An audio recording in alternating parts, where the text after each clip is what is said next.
ఓం నమ శివాయ. శ్రీ విష్ణు రూపాయ నమ. వృశ్చిక రాశి. ఈ వృశ్చిక రాశి వారు ఈ శ్రావణ మాసంలో ఏమి చేస్తే ఈ వృశ్చిక రాశి వారికి మహా అద్భుతంగా ఉంటుందో మనం ఇప్పుడు తెలుసుకుందాం. ఈ వృశ్చిక రాశి వారు నేను చెప్పే చిన్నపాటి వాయనం మీరు మీ దగ్గరలో ఉన్న గుడిలో లేదా మీ గురువు గారికి ఇస్తే ఈ వృశ్చిక రాశి వారి జీవితం ఈ శ్రావణ మాసం నుంచి ఎలా మలుపు తిరుగుతుందో మీరు కలలో కూడా ఊహించిన విధంగా మారుతుంది. అదేంటి గురువుగారు, శ్రావణ మాసం అంటే వరలక్ష్మి వ్రతం రోజు పూజ చేసి ఆడవారికే కదా వాయనం ఇచ్చేది అని మీరు అనేను.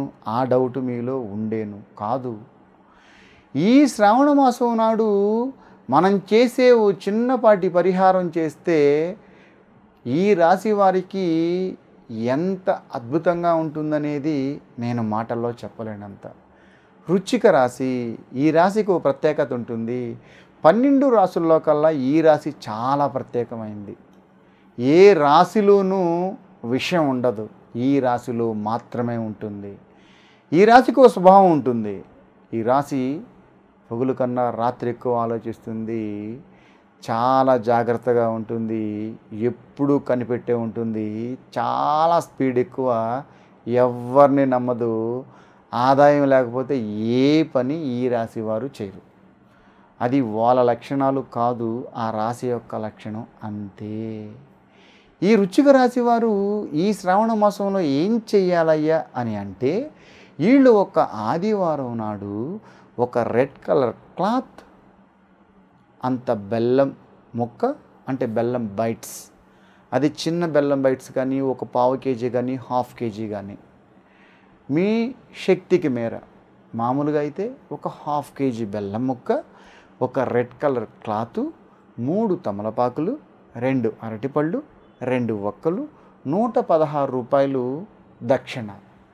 ఇవి అన్నీ కలిపి తీసుకొని ఆదివారం నాడు మీరు తలస్నానం ఆచరించి రెడ్ కలర్ డ్రెస్ ధరించాలి. ఇది మర్చిపోవద్దు. ఒక ఆదివారం నాడు ఈ వృశ్చిక రాశి వారు నేను చెప్పిన ఈ చిన్నపాటి సంభావన మీ దగ్గరలో ఉన్న ఆలయం, అది అమ్మవారిది కానీ శివాలయం కానీ విష్ణాలయం కానీ, ఈ సంభావనతో పాటు కూడిన వాయనం తీసుకొని వెళ్ళి మీ చేతులు కూడా మీరు ఆ గుడిలో పంతులు గారికి ఇవ్వాలి. ఇది కేవలం పంతులు గారికి గురువు గారికి మాత్రమే ఇవ్వాలి తప్ప ఎలా పడితే అలా చేయడానికి లేదు. ఈ శ్రావణ మాసంలో వృశ్చిక రాశి వారు అభ్యున్నత స్థాయి పెరగాలన్నా, మీరు అత్యున్నత స్థాయికి ఎదగాలన్నా, మీరు కోరుకున్న కోరిక నెరవేరాలన్నా, మీరు మహా అద్భుతంగా ఉండాలన్నా మీరు ఈ యొక్క అవకాశాన్ని మిస్ చేసుకోవద్దు. కేవలం వృశ్చిక రాశి వాళ్ళు మాత్రమే నేను చెప్పినట్టు ఈ విధంగా చేయాలి తప్ప మిగతా ఏ రాశుల వారికి వర్తించదు. వృశ్చిక రాశి అంటే అది పేరు బలాన్ని బట్టి కావచ్చు, వాళ్ళ నామ నక్షత్రం, వాళ్ళ date of birth, time of birth ప్రకారం కావచ్చు, ఎలాగా చూసినా వృశ్చిక రాశి. అలాగే ఇది పెళ్ళి అయిన వాళ్ళు కావచ్చు, పెళ్ళి కాని వాళ్ళు కావచ్చు, పెద్దవాళ్ళు కావచ్చు, పిల్లలు కావచ్చు, ఎవరైనా కావచ్చు, ఎవరైతే తన జీవితం బాగుండాలి అని అనుకుంటారో వాళ్ళు నేను చెప్పే ఈ చిన్నపాటి పూజా విధానం మీరు పాటిస్తే ఈ శ్రావణ మాసంలో 100% మీరు తిరిగి చూడనంత స్థాయికి మీరు వెళతారు. అయితే మనం ఏం చెయ్యాలయ్యా అని అంటే, ఆదివారం నాడు పొద్దున్నే నిద్రలేసి తలస్నానం ఆచరించి ఎర్రని బట్ట, అంటే ఒక జాకెట్ ముక్క, ఒక హాఫ్ కేజీ బెల్లము, 3 తమలపాకులు, 2 అరటిపళ్ళు, 2 వక్కలు, 116 రూపాయలు సంభావన తీసుకొని మీ దగ్గరలో ఉన్న ఆలయానికి వెళ్ళి మీ మనసులో ఏ కోరిక అయితే ఉందో అది కోరుకొని మీరు ఈ వాయును పంతులు గారికి ఇవ్వాలి. అది ఆడవారు కానీ మగవారు కానీ ఎవరైనా కానీ. ఒకవేళ భార్యాభర్తలు ఇద్దరు వృశ్చిక రాసే, ఇద్దరూ గుడికి వెళ్ళాలంటే ఇద్దరూ కలిసి ఒకే వాయనం ఇవ్వచ్చు. భార్యాభర్తలు కాకుండా మిగతా విడివిడిగా ఈ రాశిలో ఉన్నవారు ఎవరైనా పర్వాలేదు. నేను చెప్పాను, పెళ్ళి అయిన వాళ్ళు కానీ పెళ్ళి కాని వాళ్ళు కానీ, పెద్ద ఆడవాళ్ళు కానీ మగవాళ్ళు కానీ, ఈ వృశ్చిక రాశి వారు ఈ వాయనం ఒక సద్బ్రాహ్మణుడి చేతిలో పెట్టి మీ మనసులో ఏమైతే ఉందో అది కోరుకొని మీరు ఆ ఆలయ ప్రాంగణంలో కూర్చొని మీ ఇష్టదైవాన్ని, ఎవరైనా పర్వాలేదు, మీ ఇష్టదైవం ఎవరైతే ఉన్నారో వాళ్ళని మీరు 21 సారి అర్ధమండలం 21 టైమ్స్ మీరు మనసులో ధ్యానం చేసుకోండి. ఏ మంత్రమైనా పర్వాలేదు. మీరు ఈ వృశ్చిక రాశి వారు మీ జాతకరీత్యా, గ్రహచార రీత్యా, గోచార రీత్యా ఏ సమస్యలు, ఏ ఇబ్బందులు, ఏ ప్రాబ్లమ్స్ ఉన్నా మీరన్నీ వదిలేసి నేను చెప్పిన ఈ చిన్నపాటి రెమెడీ మీరు చేస్తే 100లో 1% కూడా మీరు ఈ శ్రావణ మాసం నుంచి మీరు ఇక తిరిగి చూడరు. మీరు అనుకున్న పనుల్లో ఏదైనా ఆటంకాలు పడుతున్నా అవి ఇంకా ఆగవు. మీరు ఏం చెయ్యాలి ఆ పని కొంచెం పెండింగ్ పడుతున్నా అది ఇంకా ఆగదు. ఎలాంటి సమస్యలు, ఇబ్బందులు, ఒకవేళ కొంతమంది అప్పులు ఏదన్నా ఉన్నా, దాంతో కొంచెం ప్రాబ్లమ్స్ ఉన్నా అప్పులు తీరిపోతాయి. లేదు కొంతమంది సొంత ఇల్లు కొనాలి, మాకు సొంత ఇల్లు కావాలనుకున్నా ఖచ్చితంగా ఇల్లు కొనేస్తారు.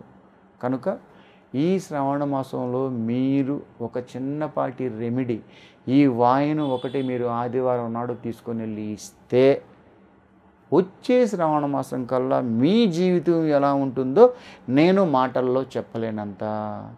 అయితే ఇది ఆదివారం నాడు చెయ్యాలి. ఆదివారం పొద్దున్నే పూజ అయిపోయింది కదా, తర్వాత మనం ఇంటికి వెళ్ళి ఆదివారం కదా మనం మహా అద్భుతంగా మాంసాహారం భుజిద్దాం అని అనుకునేరు. ఎవ్వరు కూడా శ్రావణ మాసంలో మాంసాహారం భుజించడం ధర్మం కాదు, తినకూడదు. ఒకవేళ కొంతమంది పాటిస్తారు, కొంతమంది పాటించరు. కానీ ఈ పూజ చేసిన నాడు మాత్రం ఆదివారం నాడు ఈ వాయనం ఇవ్వాలి. కాబట్టి మీరు ఆ రోజు ఎట్టి పరిస్థితుల్లో మాంసాహారం భుజించరాదు. మగవారైతే ఏదైనా అలవాట్లు ఉన్నా కూడా వాటికి కొంచెం దూరంగా ఉండాలి. ఆదివారం నాడు సెలవు దినం కదా, ఈ పూజ అయిపోయాక ఎలాగైనా ఉండొచ్చు అని దయచేసి మీరు ఆలోచించొద్దు. ఏదైనా మనం పుణ్య కార్యక్రమాలు చేస్తున్నామంటే 24 గంటల ముందు శుచి శుభ్రతగా నియమంగా ఉండాలి. ఈ పూజ అయిపోయిన 24 గంటల తర్వాత శుచి శుభ్రతగా ఉండాలి. ఒకవేళ మనం అన్ని గంటలు ఉండలేకపోయినా మనం పూజ చేసినప్పటి నుంచి కనీసం ఆ రోజు సూర్యాస్తమయం అయిపోయిన దాకా మీరు నాన్ వెజ్ తినకుండా దేవుణ్ణి స్మరించుకుంటూ ఈ శ్రావణ మాసంలో వృశ్చిక రాశి వారు నేను చెప్పిన ఈ చిన్నపాటి పూజా విధానం పాటిస్తే వచ్చే శ్రావణ మాసం కల్లా వాళ్ళ జీవితం ఎంత మలుపు తిరుగుతుంది, ఎంత అద్భుతంగా ఉంటుంది, వాళ్ళు ఎంత బాగుంటారో అనేది నేనేది మీకు మాటల్లో చెప్పలేనంత. ఈ జాతకరీత్యా ఉన్నవాళ్ళు మహా అద్భుతంగా ఉంటారు, చాలా తెలివైన వాళ్ళు, జీవితంలో ముందుకెళ్తారు. కానీ వాళ్ళు అనుకునేది ఒకటి, అయ్యేది ఒకటి. 90% 10% ఆగిపోతుంది. అంతా అయిపోయింది అనుకుంటారు, కళ్ళ ముందర ఉంటుంది, ఏది అవ్వదు. టైం పడుతుంది, ఖర్చు ఎక్కువైపోతుంది. 2 రూపాయలు సంపాదిస్తే 3 రూపాయలు ఖర్చు ఎక్కువైపోతుంది. ప్రశాంతత తక్కువ, ఆలోచన ఎక్కువ, బాగా డిస్టర్బెన్స్గా ఉంటారు, ఎక్కువగా భయపడుతూ ఉంటారు. ఇది ఆ రాశి యొక్క లక్షణాలు అంతే. కనుక ఎలాంటి ఆటంకం, ఎలాంటి ఇబ్బంది మన జీవితంలో రాకూడదు అని అంటే ఈ వృశ్చిక రాశి వారు నేను చెప్పిన ఈ చిన్నపాటి పూజా విధానం పాటిస్తే వాళ్ళ జీవితం మహా అద్భుతంగా ఉంటుంది. కృష్ణార్పణం.